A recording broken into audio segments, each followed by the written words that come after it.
बिस्मिल्लाहिर्रहमानिर्रहीम। स्टूडेंट्स, आज का जो टॉपिक है वो है चैप्टर नंबर 3 से। I think this is the last topic of chapter number 3, class first year. तो टॉपिक का नाम है इनहिबिटर्स।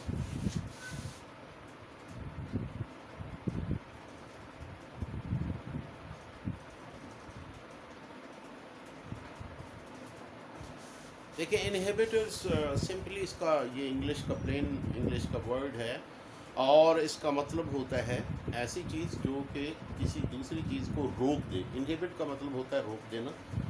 तो ये ऐसी ही चीज़ें हैं जो एंजाइम की एक्टिविटी को रोकती हैं, इसलिए इनको इनहिबिटर्स कहा जाता है, क्योंकि ये एंजाइम की एक्टिविटी को रोकती हैं।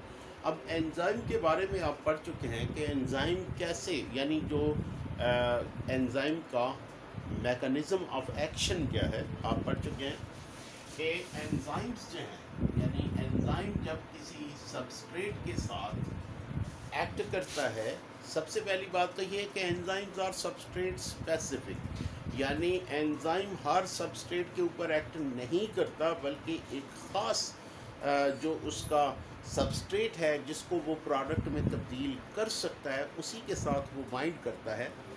अदरवाइज वो हर चीज़ के साथ बाइंड नहीं करता, यानी हर चीज़ उसकी सबस्ट्रेट नहीं होती। तो एंजाइम जब सबस्ट्रेट के साथ एक्ट करता है तो क्या एंजाइम सबस्ट्रेट कॉम्प्लेक्स बनाता है। एंजाइम सबस्ट्रेट कॉम्प्लेक्स बनाता है, एक कॉम्प्लेक्स बनता है, यानी जो सबस्ट्रेट होता है वो एंजाइम के एक्टिव साइट के साथ जाके बाइंड होता है और एक एंजाइम सबस्ट्रेट कॉम्प्लेक्स बनता है। और उसके बाद क्या होता है कि एंजाइम जो है वो अलग हो जाता है और ये जो सबस्ट्रेट होता है ये प्रोडक्ट्स में तब्दील होता है, यानी सबस्ट्रेट उसके बाद सबस्ट्रेट नहीं बल्कि प्रोडक्ट में तब्दील हो जाता है और एंजाइम। तो ये एक एंजाइम का मैकेनिज़्म है एक्शन का। लेकिन समटाइम क्या होता है कि कोई ऐसा केमिकल जो कि किसी भी एंजाइम का सबस्ट्रेट न हो, यानी वो उसका सबस्ट्रेट नहीं है। पर करें, ये हमारे पास एक एंजाइम है, तो एक ऐसा, यानी ये तो एक इसका सबस्ट्रेट, ये इसका ओरिजिनल सबस्ट्रेट, ये एंजाइम है, ये सबस्ट्रेट, ठीक है। ये आपस में बाइंड होते हैं और बाइंड होने के बाद ये एंजाइम इसको प्रोडक्ट्स में तब्दील कर देता है। लेकिन समटाइम क्या होता है कि एक और केमिकल जो बिल्कुल इससे मिलता जुलता होता है, यानी ऐसे, ये जो कंपाउंड है, ये जो केमिकल है, ये इस सबस्ट्रेट से मिलता जुलता है लेकिन इसका सबस्ट्रेट नहीं है। तो ये क्या करता है, इसको जब भी चांस मिलता है ये इस एंजाइम के साथ आके बाइंड कर लेता है। लेकिन चूंकि ये इसका सबस्ट्रेट नहीं है तो ये प्रोडक्ट में तब्दील नहीं होगा। जब प्रोडक्ट में तब्दील नहीं होगा तो ये इसके साथ चिपका रहेगा, यानी समटाइम ये आर्जी तौर पर इसके साथ चिपक जाता है और समटाइम मुस्तकिल तौर पर एंजाइम के साथ चिपक जाता है, इसके साथ बाइंड हो जाता है और एंजाइम को नाकारा कर देता है। तो ऐसे केमिकल्स को हम इनहिबिटर्स कहेंगे। इसको हम क्या कहेंगे, इनहिबिटर्स। तो इनहिबिटर्स क्या हैं? Inhibitors are the chemicals which bind to the enzyme instead of substrate, यानी सबस्ट्रेट की बजाय वो एंजाइम के साथ बाइंड कर लेते हैं एंड डिसेबल द एंजाइम, यानी एंजाइम को वो डिसेबल कर देते हैं टेम्परेरीली या फिर उसको मुस्तकिल तौर पर, and they are not converted into the products, यानी वो प्रोडक्ट में तब्दील नहीं होते बल्कि एंजाइम को खामखा उसको एंगेज कर लेते हैं टेम्परेरीली या फिर परमानेंट। तो ये था तो एंजाइम का कंसेप्ट। एंजाइम जो है, इनहिबिटर का कंसेप्ट, इनहिबिटर्स जो हैं वो उसकी बहुत सारी टाइप्स हैं, यानी इनहिबिटर्स की जो क्या लें, एग्जाम्पल क्या लें या टाइप्स क्या लें। फॉर एग्जाम्पल ड्रग्स हैं, पॉइजन्स हैं और एंटीबायोटिक्स हैं। ये जो हैं बहुत सारी ड्रग्स जो हैं वो भी एज ए इनहिबिटर काम करती हैं। बहुत सारी, जैसे मिसाल के तौर पर ड्रग के मैं आपको आपने एक बहुत ही मशहूर ड्रग का नाम सुना होगा, पढ़ा भी होगा, पेनिसिलिन। पेनिसिलिन क्या है? ये दरअसल एक इनहिबिटर है। किस चीज़ का इनहिबिटर? कि आपको पता है antibiotic they kill the bacteria. अब ये बैक्टीरिया को कैसे फाइट करेंगे? बैक्टीरिया इसको ये किल करेगा। कैसे किल करेगा? इसके एंजाइम के साथ। कौन से एंजाइम? जो इसकी सेल वॉल बनाते हैं, जो इसकी सेल वॉल बनाते हैं। इस बैक्टीरिया की जो सेल वॉल बनाते हैं एंजाइम्स, ये क्या करेगा? ये उस एंजाइम के साथ जाके बाइंड कर लेगा और उस बैक्टीरिया को वॉल ही नहीं बनाने देगा। यानी उसको, उस बैक्टीरिया की जो वॉल है उसको डिस्ट्रॉय, और उसकी नई वॉल बन नहीं सकेगी। तो यानी ये जो पेनिसिलिन है ये असल में एक ड्रग भी है, लेकिन it act as a inhibitor. इस तरह से पॉइजन हैं, साइनाइड पॉइजन। साइनाइड पॉइजन खाते सार ही इंसान मर जाता है। इसमें क्या होता है कि इंसान में बहुत सारे एंजाइम्स जो कि उसकी रेस्पिरेशन में, यानी कि जब ऑक्सीजन जो है बाइंड होती है हीमोग्लोबिन के साथ, उसमें उस रिएक्शन में भी एक एंजाइम काम करता है। अगर फ़र्ज़ करें वो एंजाइम साइनाइड बाइंड कर ले तो सांस का जो अमल है, यानी ऑक्सीजन को बाइंड करने का, हीमोग्लोबिन ऑक्सीजन को बाइंड कर ही नहीं सकेगा और हमें सांस ही नहीं आएगी। ठीक है। इसी तरह से साइनाइड के अलावा स्नेक पॉइजन, यानी बहुत सारे जो स्नेक के पॉइजन, आपने देखा कई स्नेक पॉइजन होते हैं कि इधर सांप ने डसा है और बंदे का सांस रुकना शुरू हो गया। ठीक है। तो उसमें क्या होगा कि वो एंजाइम्स जो कि इंसान की सर्कुलेशन में हेल्प करते हैं, उन एंजाइम को वो जाके बाइंड कर देता है, और वो एंजाइम नहीं होंगे तो ज़ाहिर वो रिएक्शन भी नहीं होगा। तो बहुत इसी तरह से एंटीबायोटिक्स हैं, बहुत सारे जैसे मैंने अभी मिसाल पेनिसिलिन की दी। There are so many antibiotics which block the enzymes of bacteria. यानी जिन बैक्टीरिया की वजह से हमें बीमारी होती है, ये एंटीबायोटिक्स क्या करते हैं? उन बैक्टीरिया के मुख्तलिफ एंजाइम्स को जाकर ब्लॉक कर देते और वो बैक्टीरिया मर जाते हैं। ठीक है। तो ये थे इनहिबिटर्स। होप के आपको इनहिबिटर का कंसेप्ट बड़े अच्छे तरीके से पता चल गया होगा। Now we will talk about the types, यानी इसकी जो ये जो इनहिबिटर्स हैं, इनकी आगे कुछ टाइप्स हैं वो हम डिस्कस करेंगे।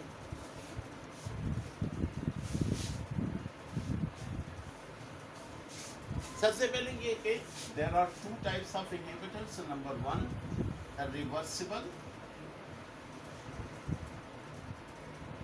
And irreversible.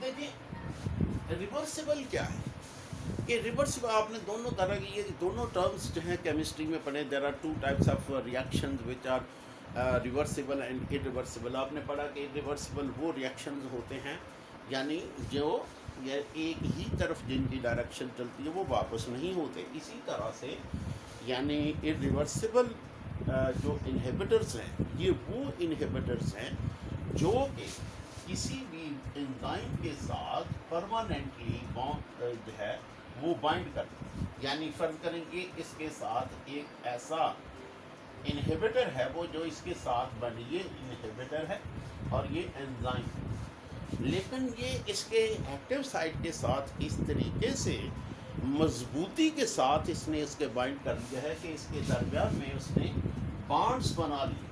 There are bonds. What kind of bonds? Covalent bonds, यानी कोवलेंट बॉन्ड्स बना लिए। और आपको पता है covalent bonds are very stronger bonds, और जब ये इसके साथ बाइंड हो जाते हैं तो फिर एंजाइम जो है दोबारा काबिल इस्तेमाल नहीं रहता। यानी ये प्रोसेस इरिवर्सिबल है, यानी इसमें वापसी नहीं है। एंजाइम गया तो गया, इनहिबिटर और एंजाइम दोनों परमानेंटली एक दूसरे के साथ बाइंड कर लेते हैं और एंजाइम बिल्कुल नाकारा हो जाता है। इसको हम इरिवर्सिबल इनहिबिटर्स कहते हैं। लेकिन इसके बरक्स दूसरा जो रिवर्सिबल इनहिबिटर्स हैं, ये वो इनहिबिटर्स होते हैं जो कि यानी जब फर्ज करें एक एंजाइम है और ये और इसके साथ एक इनहिबिटर है, ये इस तरह ये इनहिबिटर इसके साथ बाइंड कर लिया इसने, but they make weak connection या वीक बॉन्ड्स, यानी इनके दरमियान जो बॉन्ड्स हैं वीक हैं और ये इनहिबिटर कभी भी इसकी जान छोड़ देता है और एंजाइम को फ्री कर देता है। इसको इसीलिए रिवर्सिबल इनहिबिटर, क्योंकि इसमें ये प्रोसेस जो है रिवर्स हो जाता है और एंजाइम की जान छूट जाती है और एंजाइम दोबारा काबिल इस्तेमाल हो जाता है, इसलिए इसको हम रिवर्सिबल इनहिबिटर्स कहते हैं। अब उसके बाद हम इस रिवर्सिबल की भी आगे दो टाइप्स हैं, तो इन रिवर्सिबल की आगे जो दो टाइप्स हैं उसकी बात करेंगे।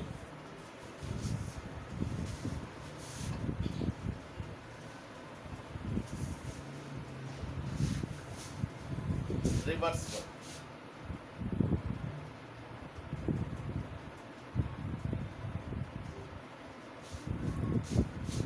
तो रिवर्सिबल इनहिबिटर्स की मैंने जैसे कहा कि दो टाइप्स होती हैं, दोनों की बात करेंगे। एक तो होते हैं कंपैटिटिव और दूसरा नॉन कंपैटिटिव।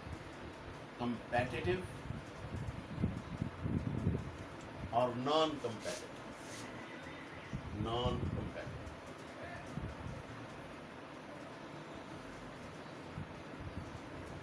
अब देखें कंपैटिटिव ये लफ्ज़ जो है कंपैटिटिव, ये कंपटीशन से, यानी इसमें क्या होता है कि जो इनहिबिटर है उसको compete करना पड़ता है किसके साथ, सबस्ट्रेट के साथ। यानी फर्ज करें हमारे पास ये एक कंटेनर है और इस कंटेनर के अंदर जो है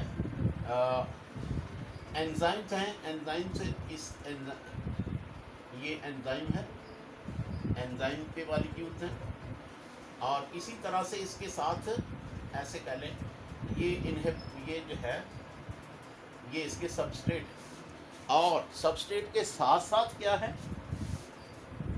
इस तरह से इनहिबिटर्स, ऐसे यानी तीनों चीज़ें इस कंटेनर के अंदर मौजूद हैं।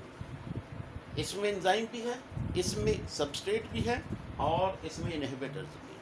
अब ये जो सबस्ट्रेट ये जो इनहिबिटर है इसकी शक्ल जो है ये सबस्ट्रेट से काफ़ी मिलती जुलती है। तो इसमें क्या है कि जो इनहिबिटर है वो इस चीज़ का फ़ायदा उठाएगा क्योंकि उसकी शक्ल सूरत जो सबस्ट्रेट से मिलती है और जैसे ही वो एंजाइम के पास जाता है तो एंजाइम को धोखा देता है। जैसे कहते हैं कि एंजाइम को ये लगता है कि जैसे ये मेरा सबस्ट्रेट है, लेकिन वो सबस्ट्रेट होता नहीं, ठीक है, वो होता है उसका इनहिबिटर और वो उसका यानी चांस मिल जाता है। तो वो यानी इसमें जो बेसिक चीज़ है वो है स्ट्रक्चरल सिमिलैरिटी, कि जो इनहिबिटर है चूँकि उसकी शक्ल सबस्ट्रेट से मिलती जुलती होती है तो इससे फ़ायदा उठाता है।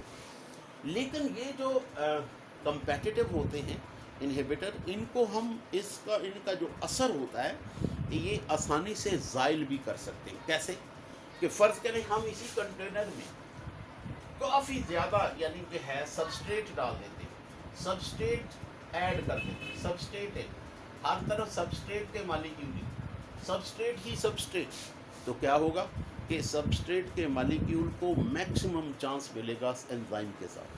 ये जो बेचारे इनहिबिटर्स हैं इनको चांस ही नहीं मिलेगा, यानी तो बहुत कम चांस मिलेगा कि ये एंजाइम के साथ बाइंड कर सके, ठीक है।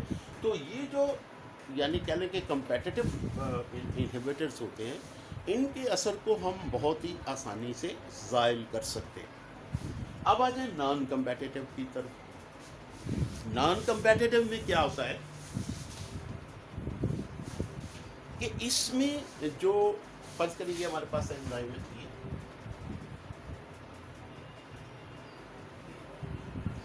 ये एक एंजाइम का मॉलिक्यूल है और इसमें क्या है कि ये इसका एक्टिव साइट है। अब इसका जो इनहिबिटर है उसको ज़रूरत नहीं है, यानी उसके लिए कंपल्शन नहीं है कि वो आके एक्टिव साइट के साथ ही बाइंड करे। वो उसके पास यानी इतनी कैपेबिलिटी है कि वो यहाँ इसकी बजाय वो इसको कहीं से भी यानी किसी भी जगह अदर देन एक्टिव साइट, यानी एक्टिव साइट के अलावा वो कहीं भी जाके बाइंड कर सकता है, यहाँ बाइंड कर सकता है, यहाँ बाइंड कर सकता है। ठीक है, यानी उसको किसी के साथ compete करने की ज़रूरत नहीं सबस्ट्रेट के साथ, इसीलिए इनको नॉन कम्पेटिटिव, क्योंकि इसमें कोई कंपटीशन नहीं। ये चाहे जहाँ मर्जी जाके यानी जो है वो उसको अटैच हो जाए, यानी इसमें ज़रूरी नहीं है। It can bind to the enzyme other than the active site, यानी एक्टिव साइट के अलावा वो कहीं भी बाइंड कर सकता है, और बाइंड होने के बाद एंजाइम के स्ट्रक्चर को ख़राब करना शुरू, और इतना ख़राब कर देता है कि इवन जो उसका ओरिजिनल यानी सबस्ट्रेट है वो भी बाइंड नहीं कर सकता, क्योंकि उसको एंजाइम जो है वो डी शेप हो जाता है। क्योंकि ये जो है उसमें जैसे कहते हैं कि जो इलेक्ट्रिकल फोर्सेस हैं उसकी वजह से उसके एंजाइम्स को उसके मॉलिक्यूल्स को ख़राब कर देता है, उसमें जो अरेंजमेंट ऑफ अमीनो एसिड है वो बिगड़ जाती है। ठीक है, तो ये था नॉन कम्पेटिटिव। अब नॉन कम्पेटिटिव के बाद हम एक एग्जांपल जो है वो आपकी बुक में दी हुई है, उसको हम डिस्कस कर रहे हैं। वो है रिवर्सिबल की यानी इनहिबिटर्स की ही एक एग्जांपल है, वो उसकी बात करेंगे। रिवर्सिबल की क्यों जो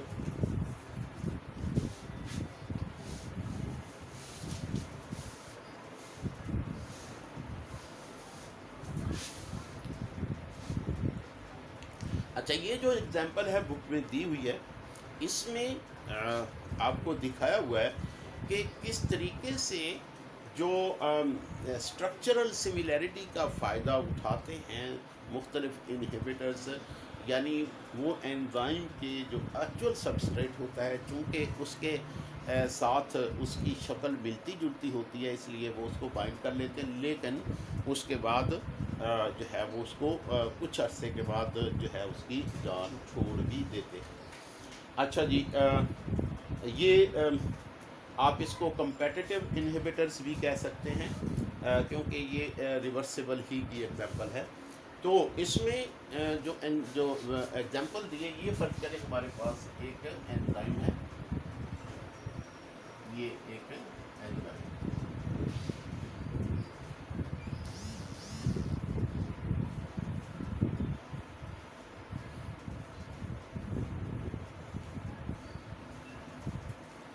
तो ये एक एंजाइम है, और इस एंजाइम का जो नाम है वो है सक्सिनिक डिहाइड्रोजिनेज।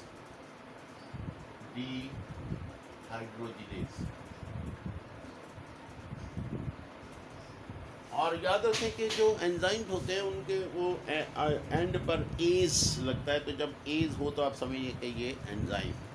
अब इसका जो एक्चुअल सबस्ट्रेट है वो है सक्सिनिक एसिड, यानी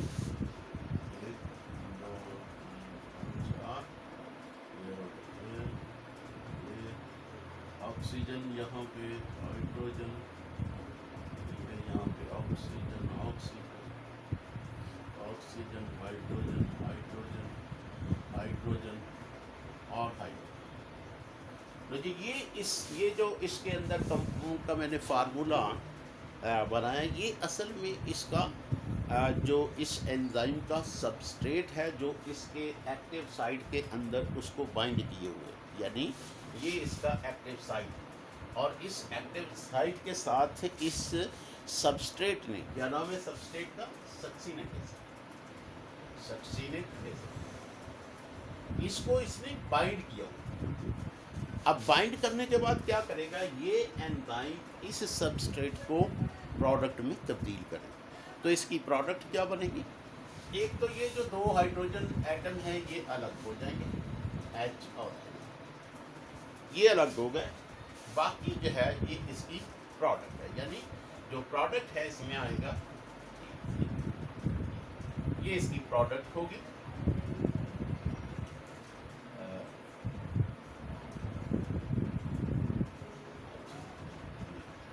और यहाँ पे H और अब ये जो कंपाउंड है, ये जो कंपाउंड है जिससे दो हाइड्रोजन एटम जो है वो रिमूव हो गए हैं, ये इसकी क्या है, प्रोडक्ट। और इस प्रोडक्ट को क्या कहते हैं, फ्यूमेरिक एसिड, फ्यूमेरिक, यानी ये एंजाइम है सक्सीनिक डिहाइड्रोजिनेज, और ये इसका सक्सीनिक एसिड जो है ये इसका सबस्ट्रेट है। ये एंजाइम इस सबस्ट्रेट को प्रोडक्ट में तब्दील करेगा। प्रोडक्ट क्या है, एक ये प्रोडक्ट है और एक ये प्रोडक्ट, इन दो प्रोडक्ट्स में तब्दील करेगा, ठीक है। अब ये जो है ये तो नॉर्मल प्रोसीजर है कि ये एंजाइम है, ये इसका सक्सीनिक एसिड है और ये इसका जो है वो प्रोडक्ट है। जैसे वो कहते हैं कि ये हमारा एंजाइम है और ये हमारी जो है सबस्ट्रेट है, ये हमारी प्रोडक्ट है और हम इनहिबिटर्स पढ़ रहे हैं, ठीक है। तो ये जो है वो नॉर्मल प्रोसीजर है। लेकिन अब देखें इसका जो हमने पढ़ा है कि ये वाला पोर्शन जो है ये इसका सबस्ट्रेट है। अगर इससे कोई मिलता जुलता प्रोडक्ट जिसकी शक्ल बिल्कुल ऐसी हो वो इसके साथ आके बाइंड कर ले तो उसको हम क्या कहेंगे, इनहिबिटर। तो इसमें अब इनहिबिटर मैं आपको बताता हूँ कि इसमें इनहिबिटर की बारी आ गई। ये तो एक नॉर्मल प्रोसीजर था, अब हम इनहिबिटर की बात करें।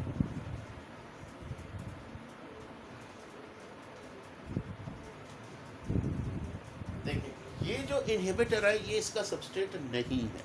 सबस्ट्रेट कौन सा था, सक्सीनिक एसिड।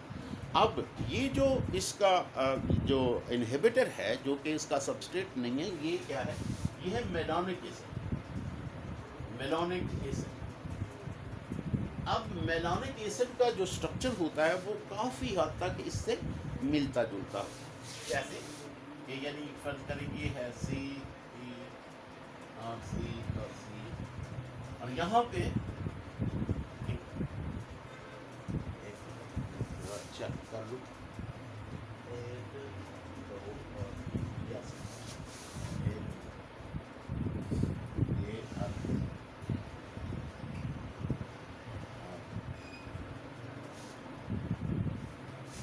आपने देखा कि ये वाला जो कंपाउंड है जिसको मेलानिक एसिड कहते हैं ये बहुत ही मिलता जुलता है, यानी इसकी स्ट्रक्चरल सिमिलैरिटी है किसके साथ, फ्यूमेरिक एसिड की। ये क्या है, मेलानिक एसिड, और इसका सबस्ट्रेट कौन सा है, फ्यूमेरिक एसिड, यानी सॉरी इसकी जो इसका सक्सीनिक एसिड, यानी जो इसका सक्सीनिक एसिड और मेलानिक एसिड ये दोनों बहुत ही ज़्यादा स्ट्रक्चरल सिमिलैरिटी रखते हैं। लेकिन चूंकि ये इसका सबस्ट्रेट नहीं है, ये जब इसके साथ बाइंड होगा तो उसको प्रोडक्ट में तब्दील नहीं, यानी मेलानिक एसिड जो है ये वैसे ही रहेगा, ये प्रोडक्ट में तब्दील नहीं होगा क्योंकि ये इसका सबस्ट्रेट नहीं है बल्कि ये इसका इनहिबिटर, ठीक है। तो होपफुली आपको समझ आ गई होगी कि कैसे इनहिबिटर्स काम करते हैं। बट एनीवे अगर कोई आपको इशू हो, कोई भी प्रॉब्लम हो तो you can make a comment. और प्लीज़ जैसे मैं पहले भी रिक्वेस्ट करता हूँ कि इस चैनल को आप सपोर्ट करें, ये आप लोगों के लिए है। तो आप लोग सपोर्ट करेंगे तो ये चैनल चलेगा। तो इसका बेहतरीन तरीका ये है कि जब आप वीडियो देखते हैं तो उसके नीचे सब्सक्राइब का रेड बटन है वो आप उसको हिट करें उसको, और साथ ही जो बेल आइकॉन आएगा उसको भी प्रेस करें ताकि आपको ये वीडियोस मिलती रहें। Thank you very much.